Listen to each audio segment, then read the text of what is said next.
इमरान खान साहब की गिरफ्तारी पे की मैं पुरज़ोर मज़म्मत करता हूँ और अपने PTI tigers, PTI social media को भी कहूँगा कि आप पुरअमन मुज़ाहरा करें और पुरअमन एहतजाज करें।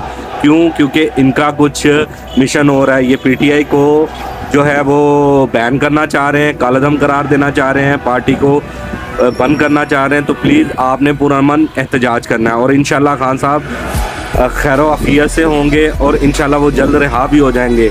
सब लोग सदका जारिया के लिए जो है वो 770 पे SMS करें और ख़ान साहब के लिए ज़्यादा से ज़्यादा दुआ करें। और कल जो पुलिस वालों ने तैयबा राजा के साथ किया, मैं उसकी पुरज़ोर मज़म्मत करता हूँ और उन पुलिस वालों से भी कहता हूँ कि खुदा का खौफ करें। आपके घरों में भी माएँ बहनें हैं। पाकिस्तान जिंदाबाद और वीडियो में लहटा करें।